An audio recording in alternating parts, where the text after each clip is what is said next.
Here we go again. We left off with the Constitution having been ratified, Congress having been elected and starting to work in December of 1788, and then George Washington inaugurated as president and beginning to operate in April of 1789. So we've got our government in place now, and although it's debatable whether it's a single nation or a federation of states, at least it has significant power and it can do things that Congress under the Articles of Confederation had not been able to do. And that's why we had it, because people led by the Federalists had been convinced that the Articles just simply were not adequate to meet the needs of the country. If we're going to be a country, we need to have a real government, and we have that under the Constitution. So what I want to do is look at the issues that had been the significant failures of Congress under the Articles and see how we're going to deal with those issues. And as we'll see, we're going to solve them. We're going to solve the problems that had bedeviled Congress and that it could never deal with. I'm going to start with the foreign policy issues, the foreign failures, and then go to the domestic issues. If you remember, in the area of foreign policy, Congress did have authority to deal with foreign policy of the United States. That was one of its responsibilities, to negotiate, to maintain foreign relations with other countries. And Congress did establish full formal diplomatic relations with many countries. I'm not sure how many they had. I know that the two main ones, of course, were with England and France, and we know that we had ambassadors to both of those countries. And if you remember, the names of the ambassadors are prominent people. Our ambassador to England was John Adams. Our ambassador to France was Thomas Jefferson. So we did have ambassadors. We did have, and Congress did act. But it was unable to deal with the problems that confronted us as an independent nation. And remember, I put out this into the areas of our relations with England, Spain, and France, and pointed out the failures with all of those. With England, let me start with England first. We had two big failures in our relationship with England. First, England had recognized our independence, had given us that land in the West, which was so important to us, and which Congress had been dealing with as with the Land Ordinance of 1785 and the Northwest Ordinance of 1787. But then England would not withdraw its troops from some military bases that they maintained in that territory. So here, they've given us this territory, and we're dealing with it. We're passing laws. Congress is acting to deal with that land that it came to Congress when Virginia decided to relinquish its claims. And yet the English still have soldiers stationed on American soil, and they just refuse to withdraw them. I mean, they're still occupying our country. And the other was that England refused to allow us to trade with the British West Indies, which turned out to be actually maybe not our biggest trading partner, but it's certainly an important part of our foreign trade.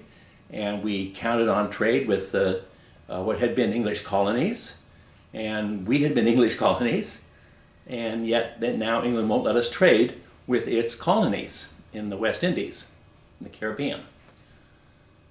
And again, we argued about that and tried to point out to them that trade was beneficial to their colonies in the Caribbean.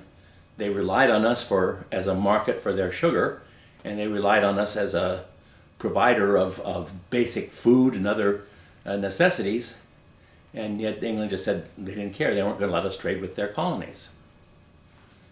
So we hadn't been able to deal with that, and that remained a big failure of Congress under the Articles. To deal with that, in 1794, Washington appointed John Jay to be a special ambassador to England. Mentioning that reminds me that I failed to set out for you when I began a list of the cast of characters that we're going to be dealing with in the new government. You know, of course, that George Washington was president. John Adams was elected to be vice president, so he came back from his ambassadorship in England to take up the position of vice president. For his cabinet, the two main positions were the Secretary of State and the Secretary of Treasury.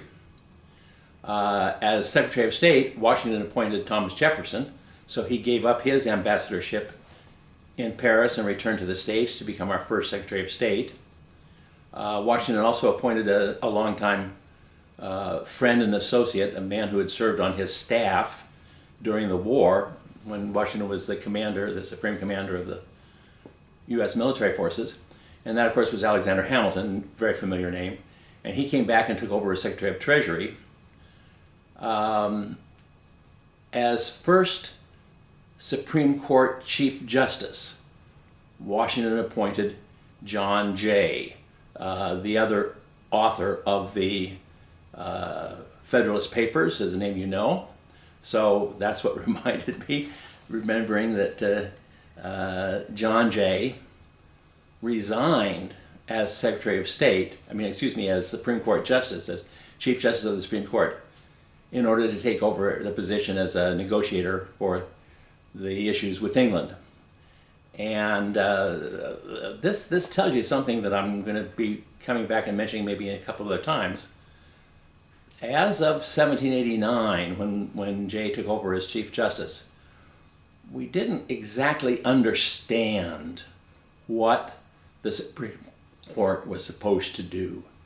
The Constitution does not spell out any of its powers or authority. It simply says it is the highest court, but exactly what it could do was not quite clear. Now, I told you that in Madison's view, the Supreme Court was to be a third branch of government, something that courts had never been. Nobody had ever thought of the court as a branch of the government. Nobody had thought of a judicial branch. They thought of courts as sort of the courts that were just there. They were separate from the government. The government was, in England, the government had been the king and Parliament, and then you had courts in England, but the government was the king and Parliament. In the United States, the government was the governor and the legislature, and then you had courts. In state constitutions didn't view their courts. They had courts, of course, but they didn't view them as sort of a branch. The government was the governor and mostly the legislature. It was mainly the legislature. And so we're going to do the same thing with the national constitution. We're going to have the president and Congress. And then Madison added this third branch and made the courts a branch. And we'd always had courts, but nobody had thought of them as the branch. And so this is something new and different. This is a real innovation that Madison added for the Constitution. This is why, he's such I think, the greatest political theorist that we've ever had in this country. That he's a brilliant guy who thought of making the court part of the government, making it a third branch, but it was there as part of the whole system of checks and balances to preserve liberty. That's what we're doing here. The Constitution has got all of these checks and balances written into it, and the whole idea was that that they would supposedly check each other and we could prevent the great threat to liberty, which is the tyranny of the majority. And that's why we've got this whole system of checks and balances. That's what the Constitution is about, is a system of checks and balances to preserve liberty, in which theoretically there are countervailing forces that will counteract each other and prevent any abuse, any tyranny in America. And the Constitution is, and the Supreme Court is part of that, in Madison's view. But it's such a novel idea that people didn't understand it. Even John Jay, who was one of the co-authors of the Federalist Papers and became the first Chief Justice, but he didn't quite appreciate this concept that the Supreme Court could declare an act of Congress as unconstitutional. That is there in Madison's thinking about it. It's there in the Federalist Papers. And we think that the ones that dealt with the Supreme Court were written by Hamilton. So Madison and Hamilton sort of got it, that the Supreme Court is now, we've always had courts, but this is going to be a little bit different. The idea that the Supreme Court could declare an act of Congress as unconstitutional, that's new and innovative. In England, there's no such thing as a Supreme Court that could declare an act of Parliament as unconstitutional. Remember, in England, Parliament was supreme. And this had been clear in England since the Glorious Revolution of 1689. Parliament is supreme. And the Constitution is whatever Parliament says it is in any given time. So if Parliament does something, automatically it's constitutional, because the Constitution is constantly being sort of updated by Parliament. So if Parliament says something, it's got to be constitutional. There's no such thing as an unconstitutional act of Parliament. But there is in the United States, and that's something that's new and different, and as I said, even though John Jay was one of the partners with Madison and Hamilton in the Federalist Papers, even he didn't quite get it. He didn't seem to understand that was something that as Chief Justice he could preside over a process of declaring an act of Congress unconstitutional. So he doesn't really know what the court is supposed to do. So he resigned at the request of Washington to go negotiate this whole issue of our problems with England. And I think about today how Chief Justice of the Supreme Court is one of the most distinguished and most honored positions in our whole government.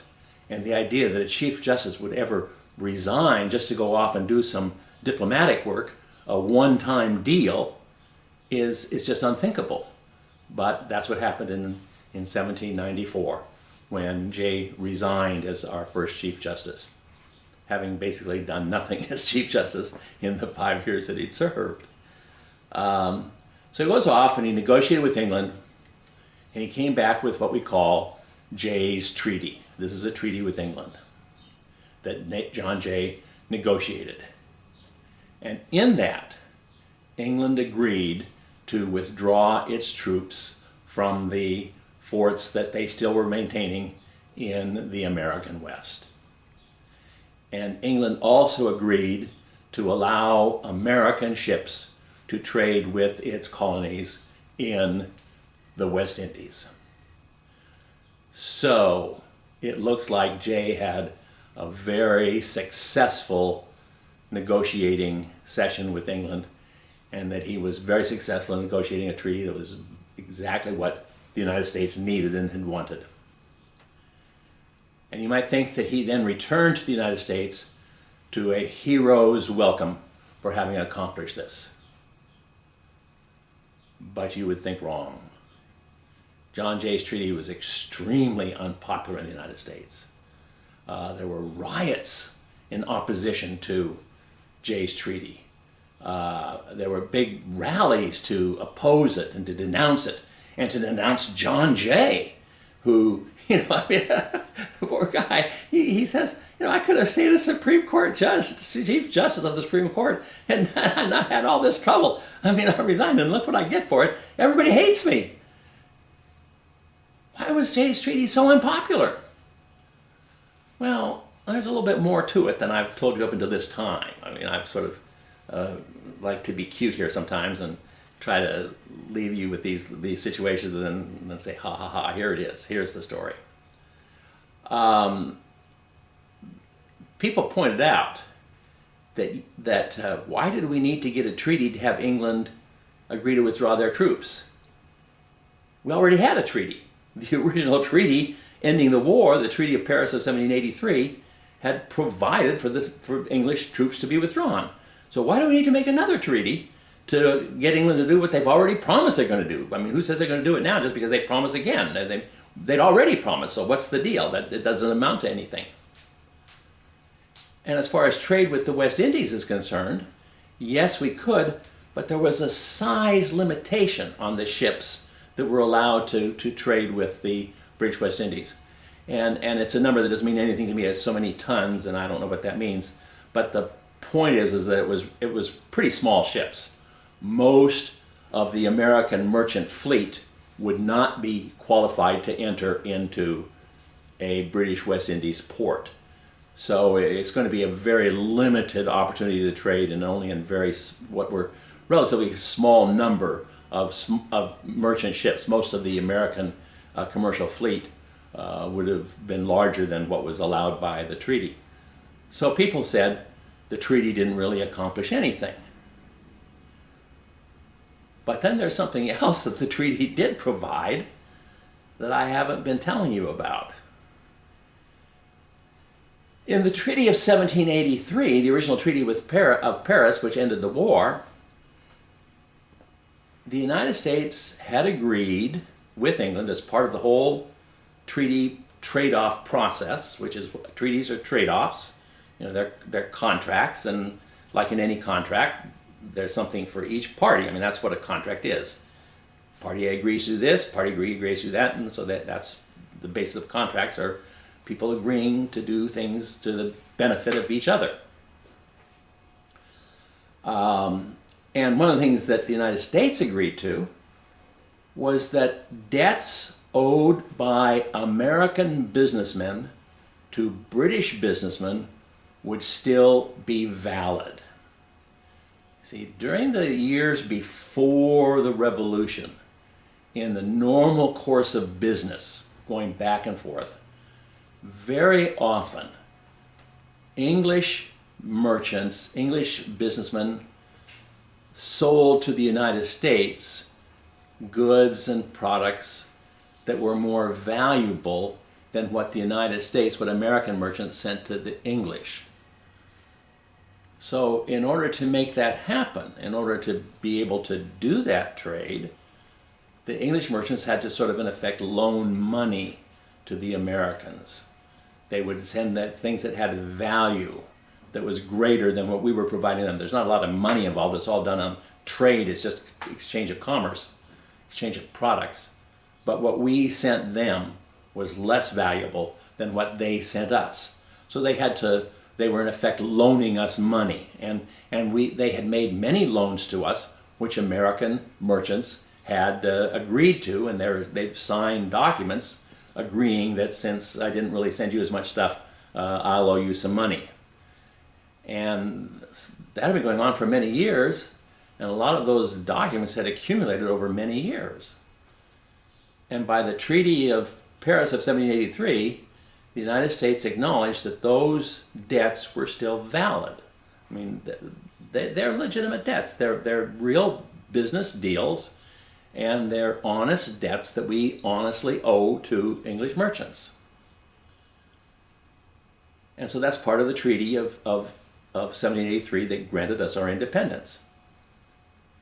And in the years of the 1780s, American merchants had not honored that agreement. American merchants had continued to insist that we owe them money, and we've signed contracts agreeing to that. We've agreed that we owe them money, and it's all spelled out in documents as how much it is. But hey, that was before the war, and we're independent now, so we don't have to pay that. Well, you know, that's just reneging on a debt, an honest debt. And one of the reasons why England would not remove their troops during the 1780s, during the period of the Articles, because they said, well, you guys have got to pay your debts. You've agreed to, you know, we agreed to withdraw our troops, you agreed to pay their debts, you're not paying your debts, so we're not going to withdraw our troops. So England was not just being unreasonable by keeping soldiers there. They had a legitimate reason why they felt they needed to keep the troops in America, because Americans were not paying their debts. And, you know, if there's a debt, theoretically, the person to whom the money is owed has a right to go to court and to try to collect on that debt. I mean, that's what courts do. They order people to pay debts. But the English merchants could not come to courts in the United States to sue, because United States courts would not admit them as non-U.S. citizens. They wouldn't hear any of their cases. And English merchants could go to a court in England, but the court had no jurisdiction over Americans. So there's no way that these English merchants who have legitimate debts can collect. There's no court that they can collect. Well, you know, England is fair in this matter. I mean, they're being reasonable, they're being honest, and, you know, they're right, we're wrong. So Jay's Treaty corrected that problem by saying that the United States government would collect the money. That if the English merchants, and that they set up a special commission to verify and authenticate all of the documents that English merchants would present to claim, and if they found that there's legitimate claims that English merchants have against American merchants, then the U.S. government will collect the money and see that it gets distributed to the various English merchants whose debts are approved by this commission. Well, you know, I mean, to me, that sounds like a fair and honest business deal, but it was extremely unpopular. People hated it, and they hated John Jay for agreeing to it. So there's a tremendous opposition to him and to his treaty, because it includes this provision about collecting the debts that Americans legitimately owe to English merchants. And then, yeah, the issue of the British ships, it's small, but it's a first step. And in fact, we would be able later to, over the years, slowly but surely, to increase the size until eventually, within a few years, there was no restriction on that. But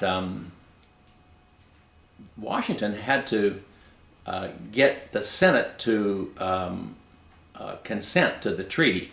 Under the Constitution, treaties are, you know, they're contracts, so they have to be ratified. It's like any other contracts, like any other business deal, it has to be ratified.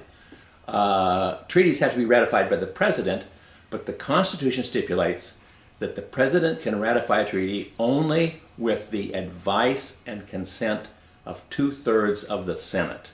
It takes a 2/3 vote in the Senate to consent to the ratification. Sometimes people say that the Senate ratifies a treaty. It's the president who ratifies the treaty, but he has to have the consent of the Senate. It's part of our whole system of checks and balances. You know, the president isn't authorized to negotiate a treaty by himself. He has to have the consent of the Senate. And in order to get that consent, Washington had to use all of his sort of political capital with the senators. He had to personally go to the senators and say, "Hey, we really need this. I need you to consent to this. I need you to vote to approve this and basically approve for me to go ahead and sign it, because this is important for the United States, and it's going to be a good step. And yeah, I know it's not politically popular, but we got to get it done. So may I insist that you do it." And he had to kind of lean on some senators and tell them, "Look, do this. I'm the president. You got to get it done," because it was so unpopular. He did get it, and he was right. I mean, this was very good for the United States. I mean, it restores good relations between us and England. England is our biggest trading partner, always has been. And, you know, it's just important to have good relations with your major trading partner. You don't want to have people arguing about things and getting in the way of a profitable trading relationship, which this treaty restored. And so it was very good for the United States, and Jay did serve his country well, even though nobody appreciated it. Another reason why Jay's treaty was important was because it scared the poo-poo out of Spain. See, in those days, a lot of times, treaties have secret clauses. I mean, there's all kinds of dirty work, back room, closed door, secrets that nations engage in. This business of diplomacy is a very dirty game, and with all kinds of manipulations and schemes and clauses and secret treaties and secret clauses. And Spain was afraid that Jay's treaty had some sort of secret provisions to establish a close relationship, a formal treaty of alliance between England and the United States. And Spain, as a Catholic nation, didn't trust these two Anglo-Protestant nations. They were very suspicious that the United States and England are going to get back into some sort of relationship. That, yeah, we've become independent, but we're still Anglos, we're still Protestants, we still hate Catholics, and we're a very expansionist nation. And Spain figures, you know, where are they going to expand next? Well, they might expand into our territory, which is just across the Mississippi River from them. And so Spain decided we'd better restore our relations with the United States, because if they are hostile to us, they may be, you know, joining here with England, and we don't want that. We want to have them still maintain some good relations with us. So they needed to restore their relations with us. And I told you that our relations with Spain were revolved around the whole status of New Orleans. And I've mentioned New Orleans in this class several times to you. I've used the term the New Orleans problem. And as I've said, we have to solve the New Orleans problem in order to be able to sell that land in the West. And I've talked about that land in the West a lot. You know that that land in the West is a very important part of our whole experience. You know, we've gone to a lot of trouble to get that land in the West. We went to a lot of trouble to get that, to have Virginia relinquish their claim to it. Eventually the other states that also had claims relinquished their claims to that land, so that the part of the Southwest also came under the jurisdiction of Congress. And we've got these laws, and we're anxious to settle that. And we've got people going out there as sort of single individuals. Of course, we've got fur traders out there. We've got some lone wolves like Daniel Boone, who's out there, settling on his own. But to have real American standard agriculture out there, the standard American small farm experience, the farmers have to be able to take their product to market, and they can't take it back across the Appalachian Mountains. The physical situation is just too unbearable. The only way you're going to do it is be able to take the network of rivers that go throughout the whole Ohio and even over down into the lower part of the Southwest there, and a lot of that just converges on the Mississippi River, and it goes down out the river into the Gulf of Mexico and New Orleans. We have to have access to New Orleans. And New Orleans, although it's on the east side of the river, and basically U.S. territory, is everything east of the Mississippi, that at the very end there, it becomes Spain only. There's a little niche there where New Orleans is located. And even though it's on the east side of the river, it's in Spanish territory. And remember, in the days of the Articles, Spain would not allow us to use New Orleans as a port. But because of Jay's treaty, Spain kind of got nervous. They signed a treaty with us that is called Pinckney's Treaty, after the American diplomat Charles Pinckney, who negotiated it. Pinckney's Treaty granted the United States the right to trade at New Orleans. So, ta-da! One of the things that I've been talking about throughout much of this class has been, we've got to solve the New Orleans problem. Pinckney's Treaty solved the New Orleans problem. And it's kind of interesting because I told you a few minutes ago that treaties are contracts, treaties are deals. There's trade-offs. There's something that each side gives. In Jay's treaty, England allowed us to trade with the British West Indies, and we agreed to collect the debts of their merchants. And this is what treaties are. Well, Pinckney's Treaty is kind of the exception to the rule. There are no provisions there. We got the port of New Orleans sort of as a freebie, and Spain didn't get anything in return. They just did it because they wanted to restore good relations with us, and they wanted to keep us from becoming too close to their red rival, England. So we got that problem solved, and indirectly, it's a result of Jay's Treaty. So Jay's Treaty was really good, and then Pinckney's Treaty is another beneficial thing for the United States because it solves the big problem of New Orleans. And that leaves France. France is a little bit more complicated and much more difficult. The problem with France, as I indicated to you, was that during the war, we'd signed a treaty with France whereby they became our official ally, the Treaty of 1778.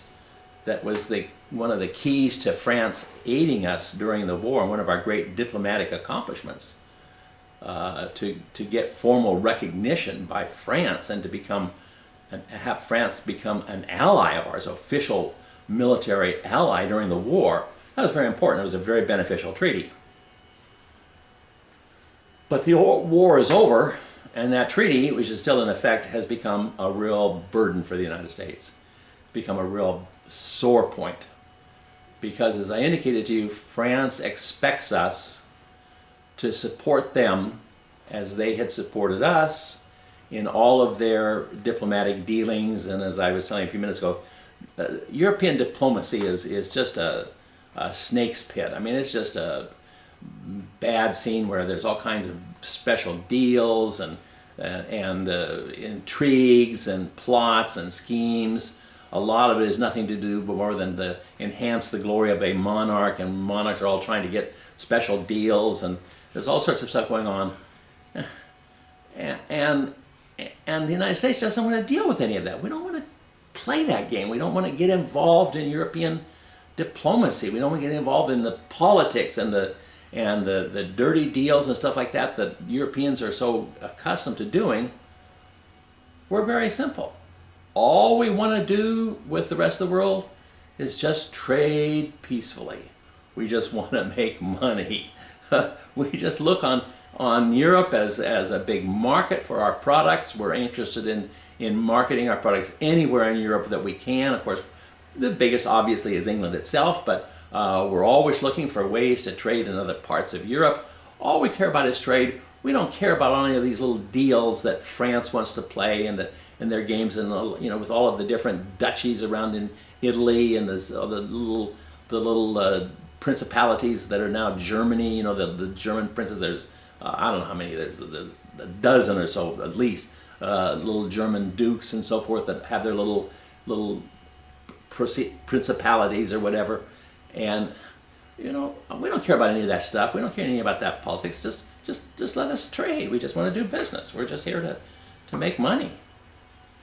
And so we don't want to play any of France's games. So we decide we got to get out of that treaty. That's the bottom line here. This treaty has become just a weight around our neck. We got to get out of that. Now, as I told you, a treaty is a contract. And as such, it confers benefits on both sides. I mean, that's the theory of a contract. That's what contracts are. You give me your car, I give you some money. I mean, that's the way it is. I mean, there's something in of benefit to both sides, and that's why they make a contract. There's something of benefit to both nations, and that's why they make a treaty. A treaty is just a form of a contract. It's a contract between two nations, but it's analogous to a business contract or a personal contract of any kind. And there's a well understood legal concept about getting out of a contract. It's called indemnification. It's indemnification, which is a legal term that only lawyers care about. But it's real important, and everybody involved understands that and accepts it. And what it is that if I want to get out of a contract with you, I'm taking something away from you. I've been giving you something, you've been giving me something. Now I want to stop that proceeding, I want to cancel the contract. But that means I'm going to be taking something away from you that I've been giving you. So I have to compensate you for what I'm taking away from you. And that's called, the word for that is indemnification. I have to indemnify you. I have to give you something to benefit you, to balance the fact that I'm taking it away by removing the contract. And we understand that. I mean, it's understood. And so we start to negotiate with France, and we understand we've got to pay you some money. We're going to have to pay you something to indemnify you as a compensation for having taken away the benefits of this treaty. And we understand that. And then it just becomes a matter of negotiating the price. I mean, it just comes down to a matter of money. That's what you're there to deal with. How much are we willing to pay? How much are they going to insist on as indemnification for that, for canceling that contract? It's a simple thing. And we're starting to negotiate, and our diplomats over there have some instructions.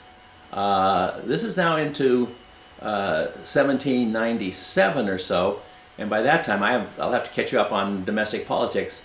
Washington has served 2 terms, and in 1796 he was re-elected unanimously in 1792, but he decided not to go for a 3rd term in 1796, and in his place John Adams has been elected as president. And so John Adams has instructed our negotiators as to how to proceed and what they can offer, and sort of set a limit on how much they're going to agree to pay, and so forth and so on, and set down the terms of the negotiations. And our diplomats are sending him, President Adams, reports on how the negotiations are going with the French counterparts. The negotiations are in Paris, and we're meeting with 3 of the representatives of the French government, 3 of the representatives from the U.S. government, and they're sitting and having meetings and talking and negotiating and trying to figure out what the indemnification is going to be, how much it's going to cost. And the reports are coming back to President Adams in a sealed diplomatic pouch being carried across the Atlantic. There's a standard procedure for doing that, and that's being followed. But one of the things that becomes clear in these papers, in these reports, is that the French negotiators not only are talking about indemnification for the nation of France, for the French people, they are talking about special money for themselves as individuals. Money paid, as it were, under the table.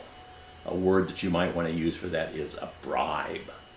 They want us to pay them personally to enrich themselves. And back in the day, the reason why people wanted to get to become negotiators or to become top people in the government was because there's opportunities to get bribes, and that's what these guys expect. They expect to be bribed, and that's a sort of a standard part of European diplomacy. I mean, that's part of this whole dirty game that goes on with all of these secret deals and closed door and secret negotiations and treaties and other stuff, is that the people who were involved in it are all getting bribes. And President Adams decides, we're not going to play that game. We don't want to be part of that.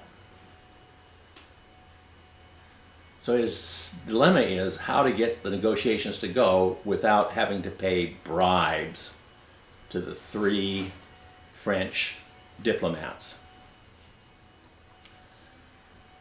The policy that he adopted, the strategy that President Adams adopted, was to release the papers, the reports that he had been getting, to a newspaper in New York or wherever, a newspaper that had agreed to cooperate with him on political grounds, and publish these official reports, but make them public, and reveal what the French were doing, and to reveal to the American people why the negotiations were not going, and to blame the French negotiators for demanding bribes, and that's what's holding up the process of these negotiations, that we can't get down to business here and we can't negotiate what we want, we can't get our diplomatic goals because the French negotiators are crooks. They're out for bribes. He took out their names. President Adams, deleted the names for public purposes, for publishing them, and he replaced it with the letters X, Y, and Z. So then, for several months in 1797 and 98, the papers are being published in several American newspapers. It started with one, and then others picked it up. Newspapers are printing these official reports with the information that our diplomats are sending to President Adams, telling him we're not getting anywhere because these 3 guys want money. They want money for themselves. And this is all being published. And it's being published, and what Adams is counting on is that the American people will be so angry about this what is now called the XYZ affair, that they will create this demand, and war with France will be considered as a possibility. And the hope is that France will not want to negotiate and not want to risk a war with the United States. At that time, France and England are engaged in a war again. I mean, France and England have been at war on again, off again for over 100 years. I mean, that's just sort of life. England and France go to war, and then they work for a couple of years, and they have a treaty, and then they go back for war for a couple of years. And that's been going on. We talked in this class about the 7 Years' War.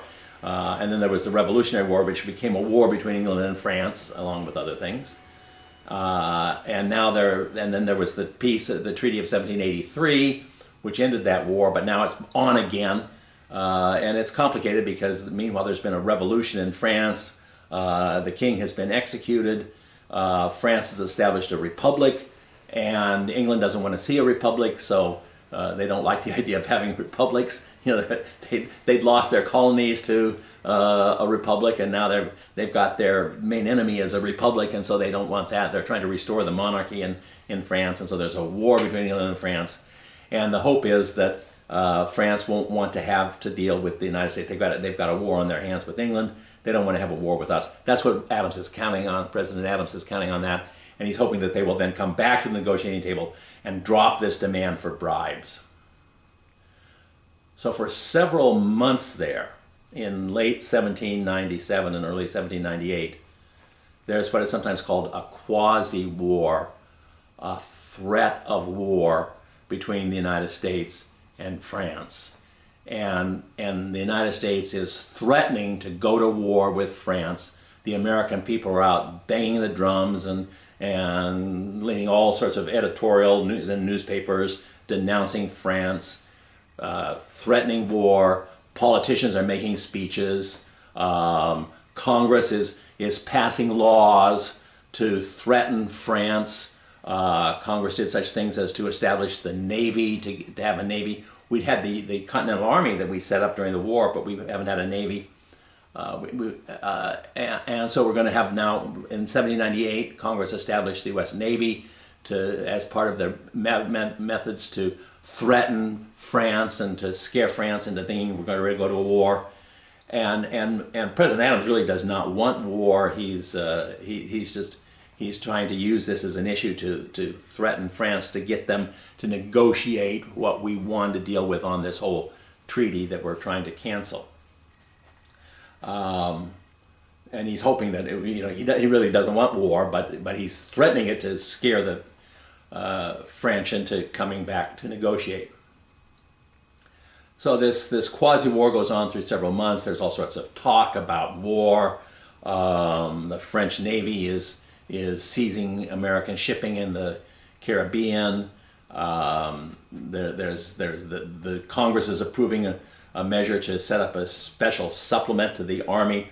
We have the Continental Army, we have the official U.S. Army, but it's very small, and all it does is maintain some force in the West to terrify the Indians and make life miserable for those folks. But now we're going to have a big army. We're going to increase the size of the army, and we're going to have this appropriation for a lot of money to spend on the big new army, and we're going to go to war and everything like that. And bottom line is, it worked. The XYZ affair ended successfully for the United States. France came back to the negotiating table in 1798, and we negotiated a treaty. I don't know what we paid as indemnification. I've never seen that. I assume we paid them something that we sat down and negotiated. But the whole treaty was ended peacefully, and with the United States getting what they wanted, getting out of that treaty of 1778. So that was the third successful solution of our diplomatic problems. We got out of that treaty, which was certainly one of the things that we'd wanted to do, and it was successful. And the quasi-war with over the XYZ affair served its purpose. It got us out of that treaty, so that's a plus.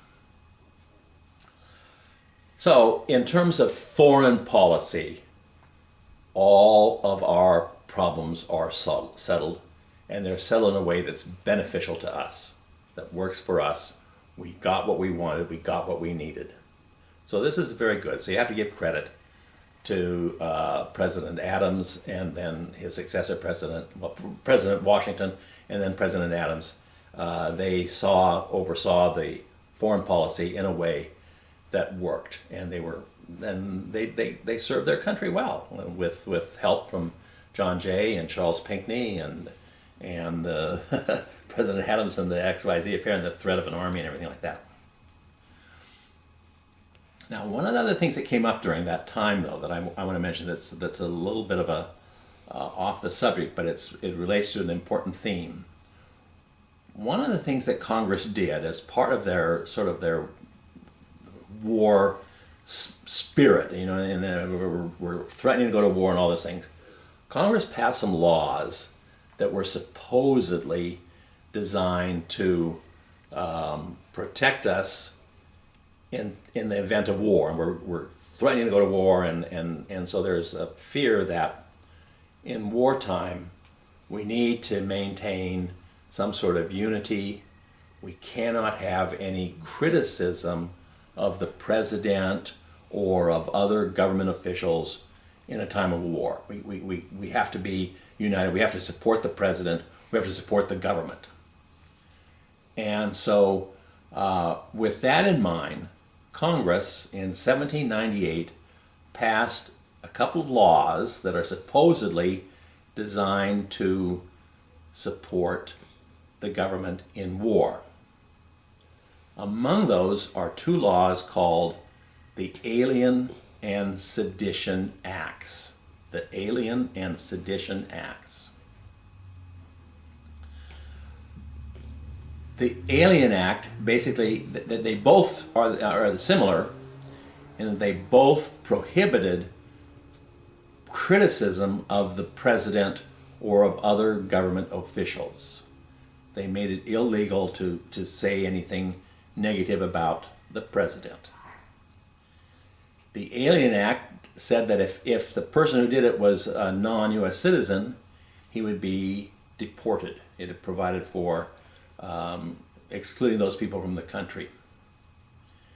If it was a U.S. citizen, then the Sedition Act applies, and that imposed penalties of fines and imprisonment for sedition, for trying to undermine the president by criticizing him.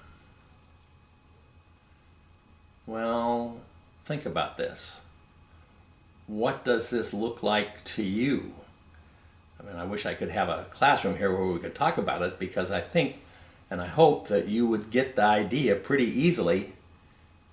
This is a violation of freedom of speech, of freedom of the press.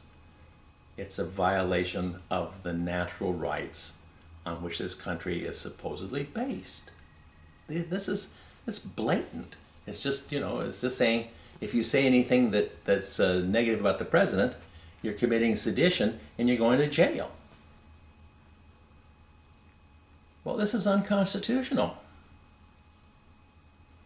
So we have the idea of, in this country, what do you do? Well, who's there to declare acts of Congress unconstitutional?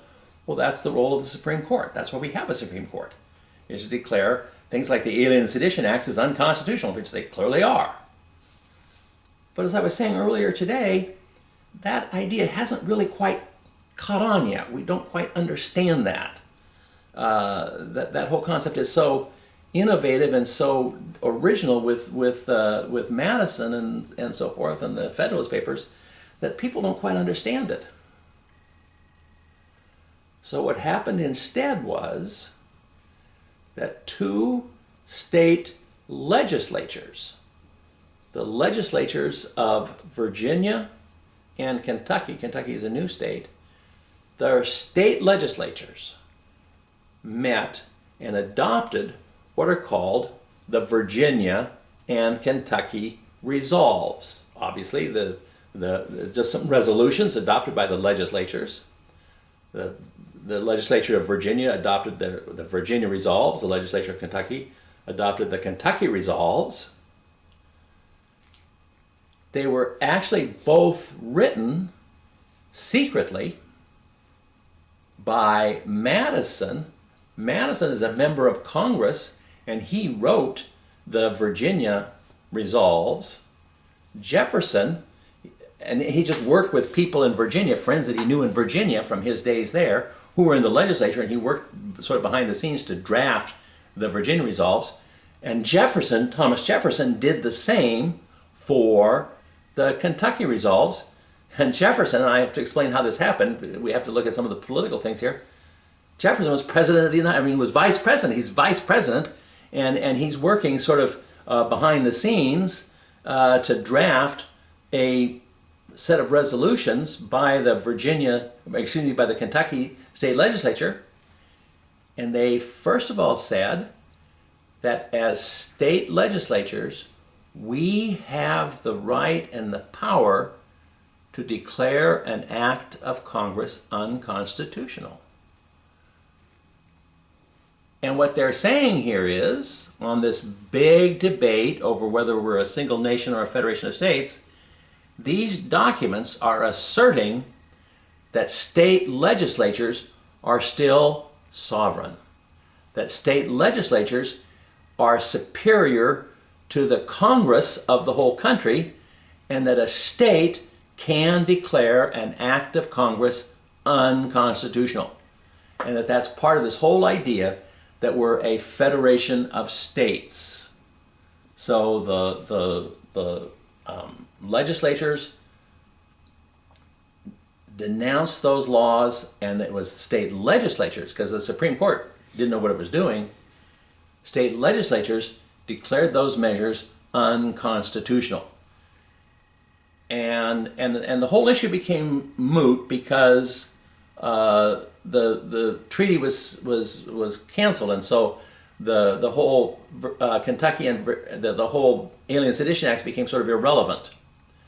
And so the Virginia and Kentucky resolves became sort of superfluous. I mean, they were denouncing something and declaring something that was unconstitutional that just lapsed because we did not go to war, and they did not have to go into effect. We didn't really have to use them.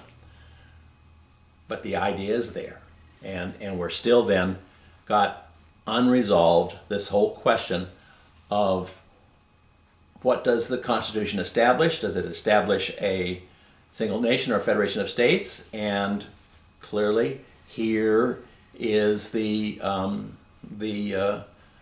two state legislatures with leadership from two of our major figures, Thomas Jefferson and James Madison, and they're saying that a state legislature has the ultimate authority. A state legislature can overrule Congress because we are, after all, a federation of states in which each state is still sovereign. So that sort of came out because of the controversy over the XYZ affair, and sort of as an offshoot of that, we ended up having these two very important statements presenting one side in the ongoing debate over the question of whether we're a single nation or a federation of states.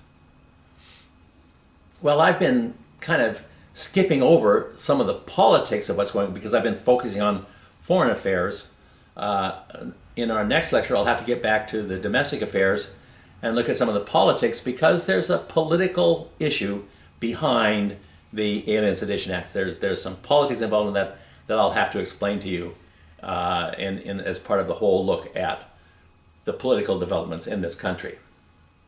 And that's what we'll start with next week, or next class. Excuse me, there are no weeks anymore.